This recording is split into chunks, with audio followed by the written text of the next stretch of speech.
So నేను ఇప్పుడు Realme 12 Pro Plus use చేస్తున్నాను. 12 Pro Plus 5G అనమాట ఇది.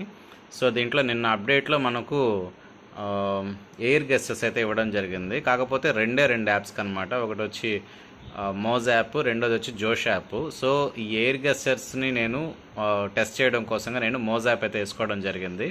నేను యాక్చువల్గా ఈ యాప్ యూస్ చేయను, అదేదో రీల్ ఏదో రన్ అవుతుంది, సౌండ్ తగ్గించేస్తాను ఎందుకైనా మంచిదని. సో ఇప్పుడు చూడండి, నేను చెయ్యి ఇలా పెట్టంగానే ఇక్కడ మీకు ఈ విధంగా హ్యాండ్ గెస్చర్ అయితే కనపడడం జరుగుతుందన్నమాట. సో చూసారా, హ్యాండ్ గెస్చర్ అనమాట, చెయ్యి ఇలా పెట్టున్నాను. సో ఇప్పుడు స్క్రోల్ డౌన్ చేయాలి అంటే మనం ఇలా అనాలి. సో స్క్రోల్ అప్ చేయాలి అంటే చేతిని ఈ విధంగా పెట్టాలన్నమాట. కొంచెం బొటనవేలు సైడ్ పెడితే స్క్రోల్ అప్కి రెడీగా ఉంటుంది. సో ఇప్పుడు మనం ఇట్లా పైకి అన్నామంటే స్క్రోల్ అప్ అవుతుంది. సో ఇప్పుడు చూడండి, సింపుల్. ఏ వంట వస్తున్నాయి దీంట్లో. ఇది మోజ్ యాప్ వేసుకున్నాను దీంట్లో.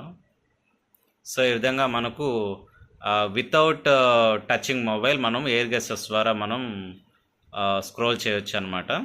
సో నాకు అసలు దీంట్లో అకౌంట్ లేదు, ఫస్ట్ టైం అకౌంట్ క్రియేట్ చేసాను, ఇది ఒకసారి టెస్ట్ చేద్దామని.